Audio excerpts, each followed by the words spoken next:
As they race up towards the line. Bryce is going along like a winner. With a photo finish between second and third. Oh, it was close. Hello everyone and welcome to the Back Winner Racing update brought to you by Smart Odds. Compare odds with Smart Odds now. Sign up and use the code WINBIG in capitals to get a 30-day free trial. That's a month free trial instead of the normal 14 days. So thanks everyone for joining me. Apologies, we're not quite in video format yet, but we'll be very soon. And I'm really excited for this weekend. We've got some cracking races back. There's a lot of really high quality fields engaged. Most of these features at Randwick, and just have to bear in mind there, punters, that it's going to be a very wet track at the moment, maybe a heavy 10. So just have to keep that in mind because there's a lot of runners that are resuming, and you'd be looking at ones that have race fitness or are proven in the heavy. So keep that in mind when doing your form. It may not be the best horse wins on the day, but yeah, some very good quality fields engaged over the weekend. All of Joe's selections will also be up on the Back Winner and SmartB website, so you can catch all her previews there, and she'll be joining me soon in the podcast coming up. At Randwick though, we've got the 5 features: the Premier's Cup, Shadow Stakes, Toy Show Quality, Wink Stakes, and the Show Counting Quality. So I'm going to start off with race number 3, and I really do like Juju Kibo here. Strong last start win, excellent from the wide draw, and I just think this is the right race for it. I think it's on an upward trajectory. It's proven in these conditions and looks very hard to beat with a lot of upside. The one I'm worried about is Bluestone. I think it should have won last start. It was held up for quite some time and hit the line very hard. I think they'll be fighting it out and might make a nice quinella between them. Race number 5. This is quite a handy field, and I think there's a few chances here. I am with Salt Coats. I was keen on it last start and it bolted in on the heavy. Did a bit wrong, but it was backed off the map and it was a 2.5 length win. I think it can go on with things here in this field. A few dangers at odds. Cleveland's definitely got the quality. It's capable of running a bold race fresh here, and it has one on the heavy. A recent trial was decent, and Skylab, everyone knows, bit of a nemesis for me, but it can bob up. It really likes a soft track, and heavy is okay. I thought last start was just fair behind Salt Coats, but it'll only improve for the run, and it's capable of bobbing up and causing an upset in a race like this. Race number 6, the Silver Shadow Stakes. Aga Wood at $2.60 on the Smart Odds comparison. I think this is the right price. I wouldn't want too much shorter. It's ticked plenty of boxes here. It's unbeaten to date. Both wins have been excellent. But this isn't cut and dry. Within the laws, very classy. It'll be a bit of a market watch. Fresh, hasn't seen the heavy yet. It's got some good form lines. Looking back last prep, not far off some very handy types. Just beaten by Nepotism before heading to the paddock, who I have a good opinion of.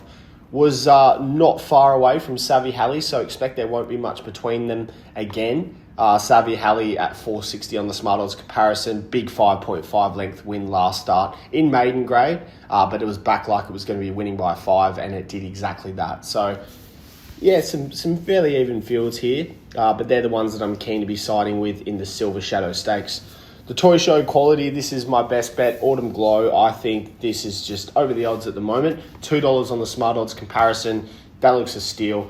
I understand that there's a few factors here. First look on the heavy, but at 4 out of 4, and at the moment, the debate is it might be one of the best horses we've got in the country right now. What we've seen to date is a green horse, but one that has unbelievable talent, and this 4-year-old mare is an absolute star. So I think provided the heavy is okay, it's got through a soft 6, this is just its race to lose. It might be a matter of looking back at hindsight and it wins by 2 to 3 ease down and we go, those odds were just very good, weren't they?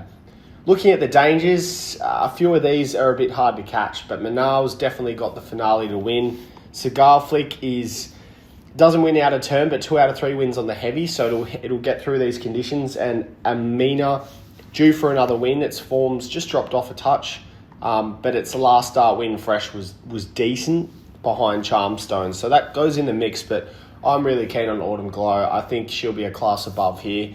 I think as long as she handles the heavy, but even then, even if horses lose a length or two in the heavy to their normal ability, I think she'll still be far too good. That's a fair enough price, and this race looks hers for the taking. Race 8, the Wink Stakes, also known as the Waller Stakes. He has got Via Sistina, Fangirl, the third market elect, Aliana, the fourth market elect. He's got a huge hand in this race. And the ones challenging him are Gringotts from the mare stable and Chow Wolf, who I'm happy to look past. Also, Robusto, who can run a good race in this. But I'm with Via Sistina. She's all class. She's a winner. She's got J-Mac aboard in the pole position. Again, if it was a soft track, I'd be declaring her. But on the heavy, she went unplaced at her only attempt. So that's the only knock. I think that's why there's odds about her. There's 260 on the odds comparison. If this was not a heavy deck, I think she'd be very much in the red. She's the clear runner of the race, and it's arguable that Via Sistina and Autumn Glow are probably two of some of the best country's runners. So keen to see them return. I think these races are right for them. They'd probably make a nice multi, but again, I'm not 100% confident with Via Sistina just because of the heavy. But I've got her on top. I think she'll be very hard to beat. Race number 9, the Show County Quality. Out comes Autumn Glow. I do like General Salute. First look on the heavy, but a good last start run. Had a bit of a let up now. It's trending in the right direction, and I think it finds a suitable race here. It's going to take some beating against this field, and this race does look well within reach. So that's who I'm with these selections. Now, just bear in mind, as I've said though, the conditions are heavy, so it's worth keeping an eye on how the track plays. Are they coming wide, and so forth, and just keep an eye on the conditions as the day goes on, because if it's a very, very sloppy day, it might just pay to take a step back as punters, because sometimes, as I said, it's not a matter of the best horses winning. It's a matter of who gets through the conditions. Just going to touch on a few selections at Moonee Valley. I do like in the last Dolly Bolly. I liked its first up run. It's not as high rated as some of these, but it's got good upside. This track suits, and it's trending in the right direction. So I'm keen to be with it. I think this is a nice race for it, and it'll take beating in this highly suitable field.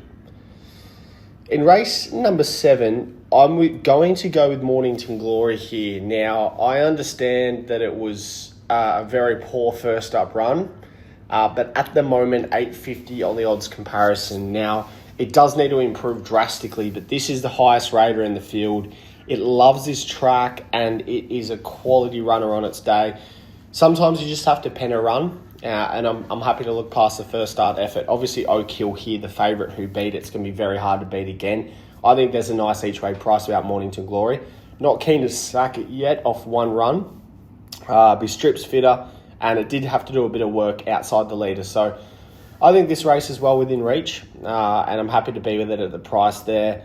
And I think it deserves another chance against these. So that's who I'm with in terms of Mornington Glory. But again, as I said, Oak Hill, clear favourite, very hard to beat, and it's hard to knock that first up win. It was a sweeping run, and it was a highly impressive win.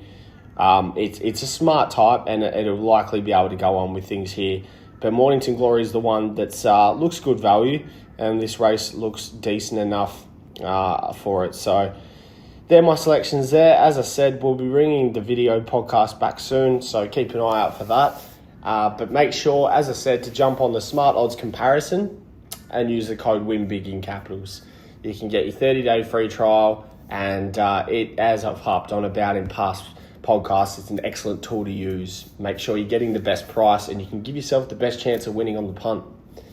Make sure as well to listen to the SmartB Sports Update for updates on other sports around the world. Sign up to SmartB to get the Back a Winner newsletter, daily best bets, tip of the day, and daily updates and news and information for all your sports and racing. And make sure to follow SmartB app on all social media platforms and Back a Winner on Twitter/X.